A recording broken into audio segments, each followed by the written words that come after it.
On this episode, we're going to talk about rededicating America.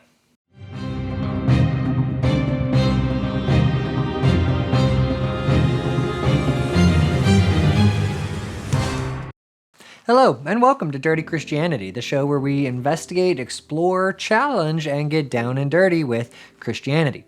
My name is Alex, and as we are coming up on the 250th anniversary of the country, I thought it would be a good time to rededicate America to the Christian values it was founded on. What's that? The Trump administration is already doing that? Well, what kind of rededicating are they doing? Oh no. Oh, that is not the type of rededicating I meant at all. Let's go back for a second, all the way back to the founders, and let's take a look at what I mean. For starters, America was not founded as a Christian nation. It's a commonly heard, true statement that does a lot to hide the actual full truth of the issue. America was genuinely not founded as a Christian nation. There are plenty of quotes and letters and the Constitution itself that pretty clearly rejects the idea that we were ever supposed to be legally a Christian nation.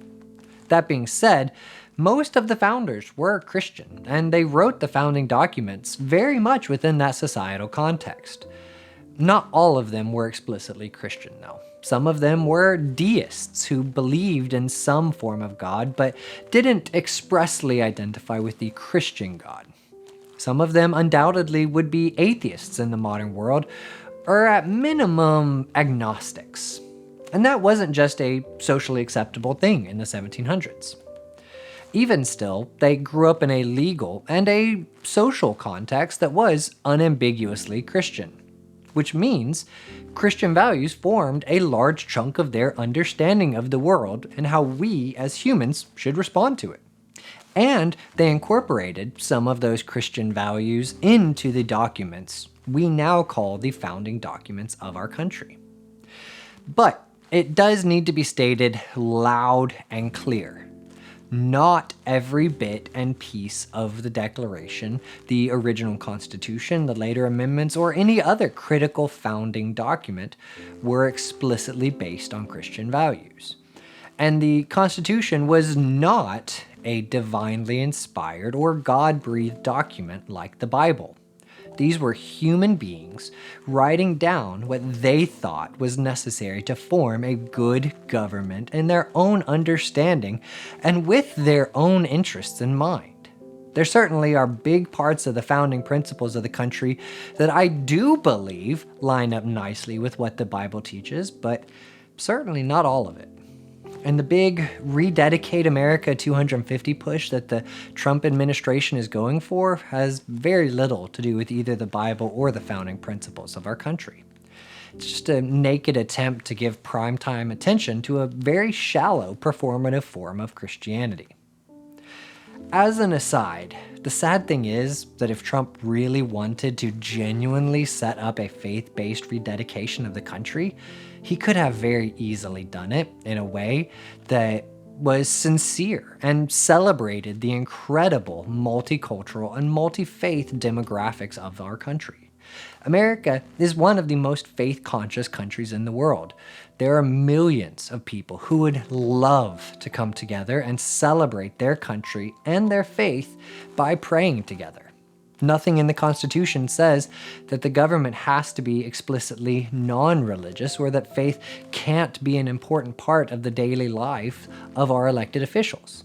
They could easily have set up a campaign or event to encourage prayer by the nation, for the nation, across the nation, regardless of the faith of the person praying. Instead, they chose blatant partisanship and performative Christianity, and even most Christian groups want nothing to do with the partisan politicking. But let's get back to some of the genuine Christian principles within our founding documents. To start with, let's look at the Declaration of Independence. Although not a law of the land, the Declaration does a great job of expressing the mindset that these men had when confronting what they saw as an injustice. We hold these truths to be self-evident that all men are created equal, that they are endowed by their Creator with certain unalienable rights, that among these are life, liberty, and the pursuit of happiness. Probably one of the most famous sentences ever written by our country, and one of the most important. This idea of God-given rights emerged out of the Enlightenment period's ideas of the natural rights of man, rights that human beings are born with, not subject to the governing authorities' whims. In the modern world, we call these human rights, rights that you, because you are a human, automatically have. But at the time, this idea that nature or God gives humans special rights that are above anything governments can bestow or take away was revolutionary. And the sentiment that human beings are special and have value and worth simply by being human is echoed repeatedly throughout the Bible, although not using the same terms. The concept of human rights didn't exist across the ages that the Bible was written in, so looking for direct human rights passages won't get you very far. The unifying message of the entire Bible, however, is that God made humans special and He loves us because we are special. Much of the prophet's condemnation of religious and political leaders is based on their abuse of vulnerable people and violating God's laws about how they should be treated. Even things like the commandment, thou shalt not kill, is based on the idea that humans have a right to life, and to violate that right without proper justification is sin. And the all men are created equal part? Although at the time that it was written, they very specifically did mean men, but as our country has grown and developed, we have applied that more generously to all people. Kind of how in Christ we're supposed to be united and equal, not showing any discrimination or partiality like Galatians 3:28 and Colossians 3:11 say. To be fair, I am fully aware that the founders really only applied the whole all men are created equal part to white, more well-off men. Obviously, slavery and some of the treatment of Native Americans and less desirable Europeans challenged the idealism of that statement, but that doesn't mean that the idealism wasn't there. In his famous cornerstone speech at the founding of the Confederacy, Alexander H. Stephens, the vice president of the Confederacy, tarnishing the great name of Alex there, buddy, addressed this tension head-on. He says that the original founders recognized the institution of slavery as an evil and anticipated it going away, but were kind of stuck with it at the time. He goes on to say that the Confederacy was founded precisely in opposition to the idea that all men are created equal.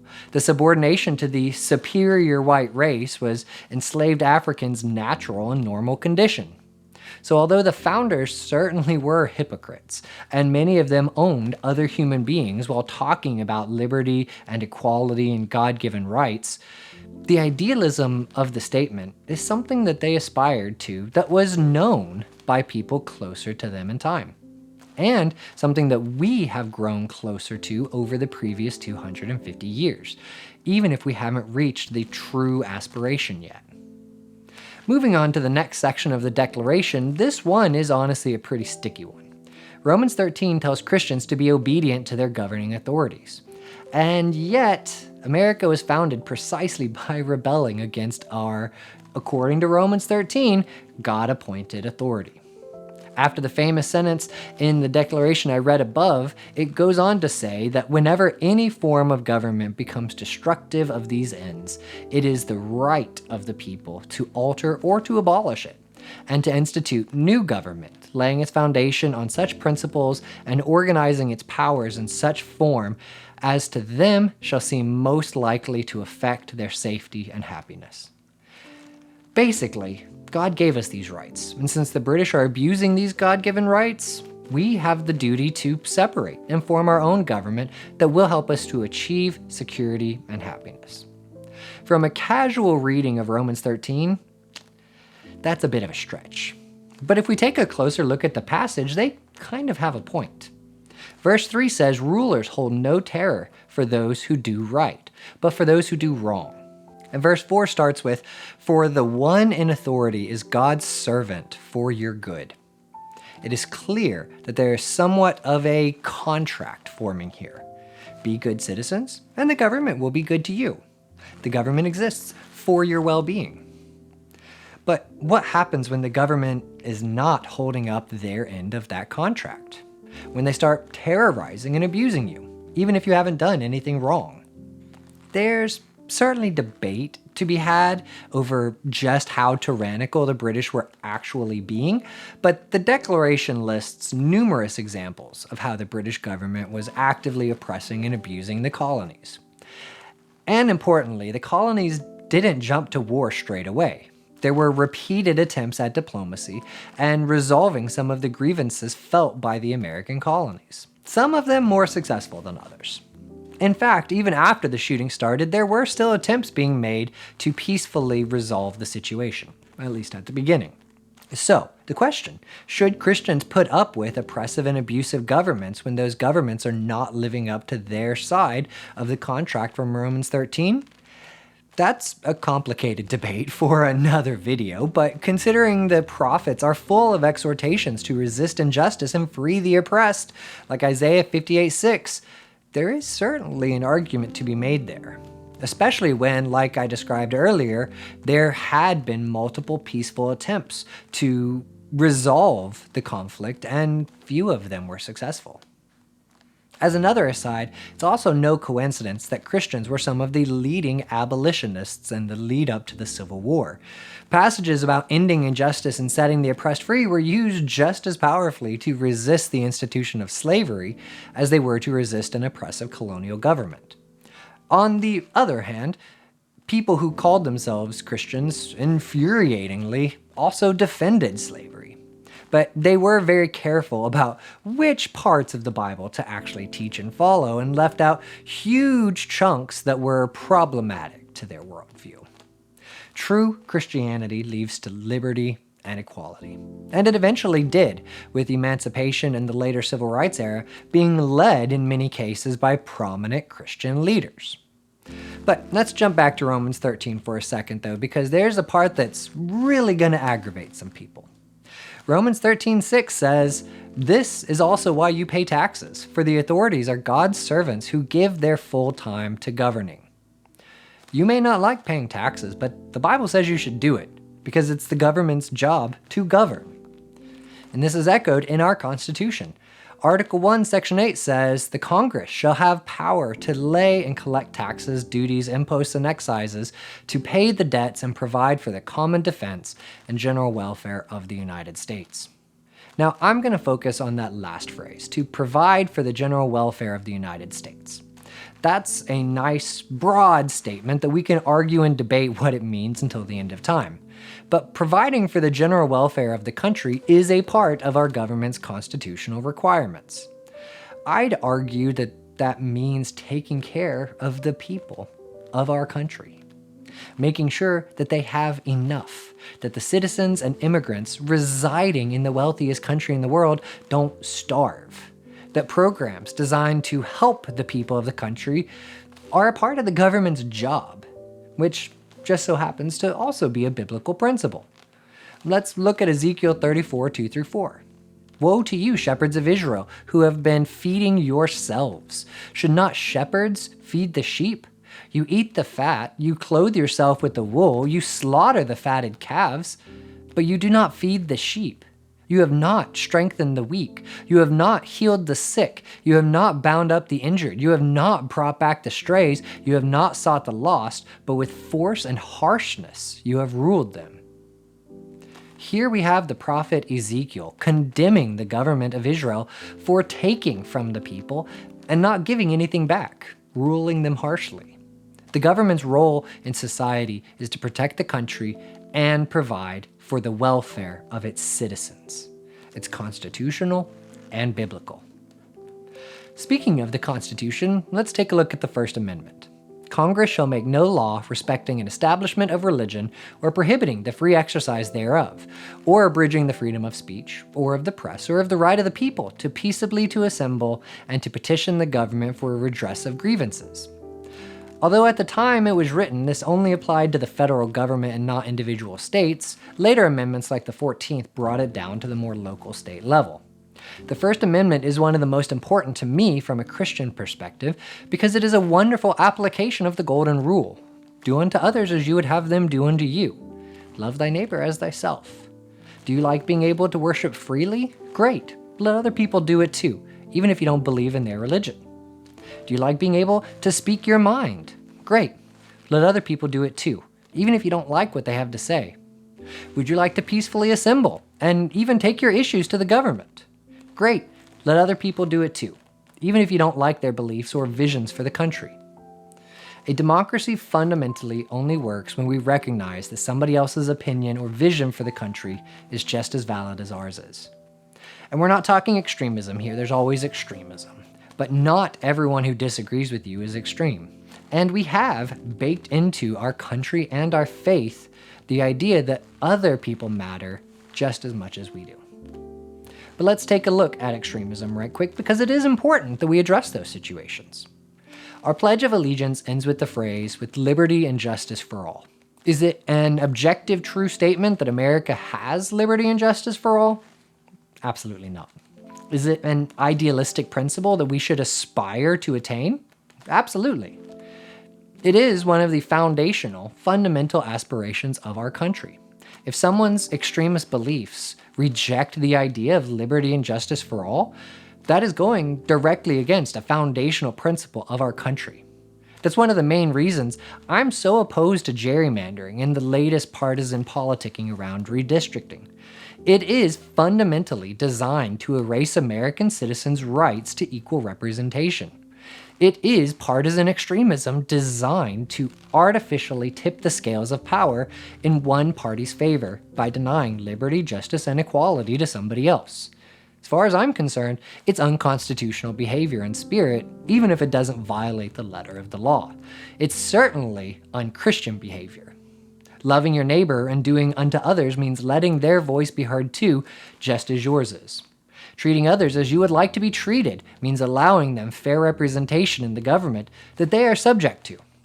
A government that was founded by resisting another government that denied us fair representation. And that's ultimately where we come to with this episode. America was founded on Christian principles and values. Liberty and justice and equality are Christian values. Equal treatment under the law is a Christian value. Human beings being made special and with certain unalienable rights is a Christian value. Resisting oppressive governments is a Christian value, although there's certainly some nuance for how you should resist it. First Amendment rights like freedom of speech and religion are Christian values. The government taking care of the people and providing for the general welfare of the country are Christian values. Democracy itself, I'd argue, and respecting different beliefs and opinions and working together to solve the problems that we face in this world are Christian values. Sadly, most of these foundational aspirations and ideals of America are under attack in the modern world. If we truly want to rededicate America to God for its 250th birthday, then let's start by remembering what parts of America are truly God-like. Having partisan prayer gatherings isn't how we rededicate America, although we certainly could have had a campaign celebrating faith across the country and inviting people of all religions and beliefs to come together and pray for the country. Rededicating America means loving your Republican or Democrat neighbor, even if you don't like them or agree with them. It means rejecting the extremism that is taking hold across the country, exemplified by the redistricting and gerrymandering efforts going on, specifically designed to prevent minorities in race or belief from being heard and represented. It means holding our government officials accountable when they are doing blatantly illegal and unconstitutional things. Rededicating America means returning to the aspirations and ideals of creating a better society, a better country, and a better world with true liberty and justice for all. That is one of the most Christ-like things that our country could possibly do for its 250th birthday. Please join me as we try to rededicate America. Thanks for watching.